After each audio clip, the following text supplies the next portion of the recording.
The royal family is no stranger to a crisis. So we know this, right? And they are going through a lot. The royal family indeed has weathered many storms throughout its history. And the current health crisis facing two senior members add another layer of challenge. Balancing public duty with personal concern is never easy, particularly when it involves supporting an ailing spouse.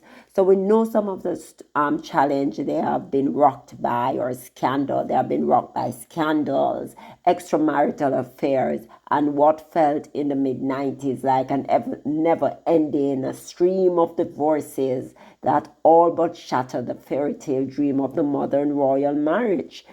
Despite these upheavals, however, royal life as a whole continued as normal. So now we have two of the foremost senior members of that dynasty now rocked by a health crisis that have taken them out of action for what can only be imagined as a lengthy period of time. So this is according to Tina Brown, right? So she's saying that the royals are in a crisis, but right now we know that Kate is down, we know that Charles is down.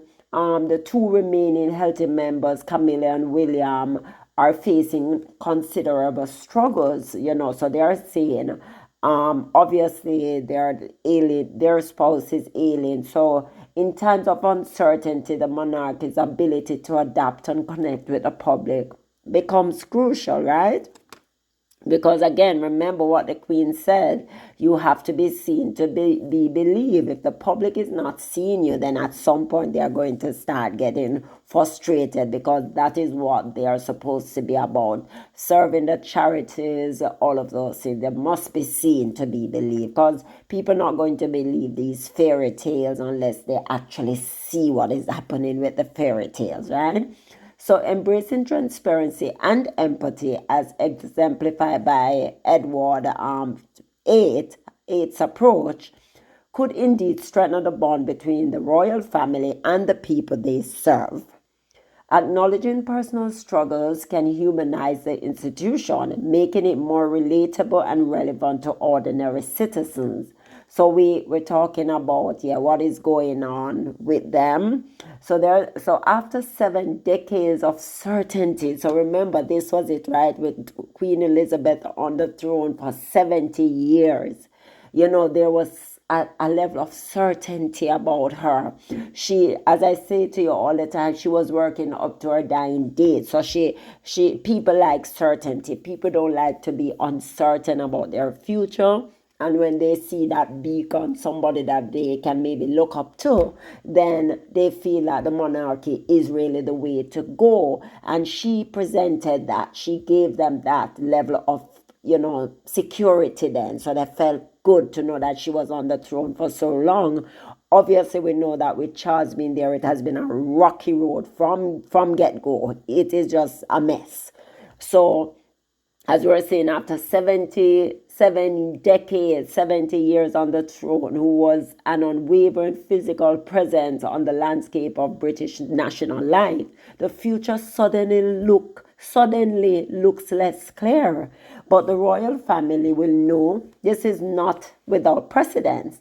To thrive in what feels a perilous time or perilous moment, the monarchy must resist the temptation to turn inward and instead use a crisis as an opportunity to find a new relevance in British public life. So they have to modernize. It can't be business as usual.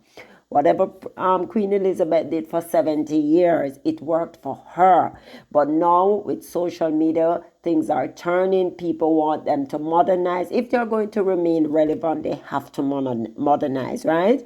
One which embraces the personal struggles of its two most senior and respected members as a powerful message that connects the monarchy to the experience of so many ordinary Britons.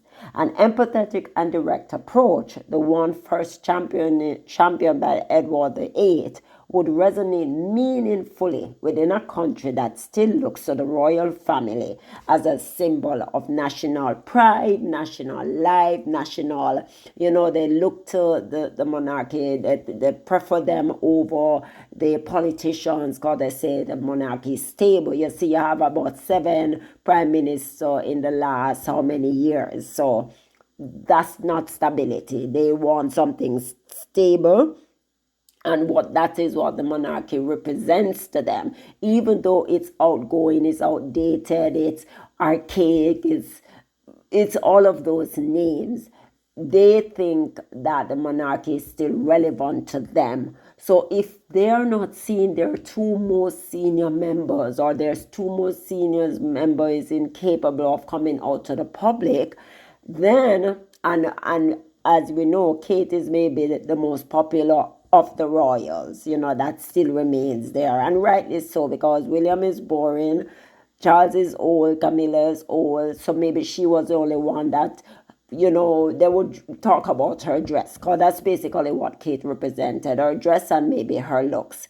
But at some point, that is not going to be enough. That is not going to be what the people want. But for some weird reason, they seem to talk about what people wear all the time. So maybe they'll get some kicks out of it. But yes, the monarchy needs to modernize. The monarchy needs to be relevant in 2024 and beyond. If they have any future, they have to modernize. Obviously, that was what Meghan and Harry would represent, because I know Meghan would have bring a sense of her culture to it, her sense of well-being, her charisma to it, and her independence to it. So I guess they don't like the independence because they want someone who is mute. But yes, they have to do better. They have to do better. And with them being out of the public's view, I'm not so sure how this is going to turn out, because the public will take it for so much and then no more, especially if they are not being told the truth, especially if they don't really know what is going on with Kate, then that's going to be an issue in the future. So that's what I wanted to bring to you guys. Please don't forget to like, subscribe, turn on your notification bell so you never miss a beat. I know lots of you are watching. I do appreciate. So just continue to support my channel. Really appreciate it. Thank you so much. Bye.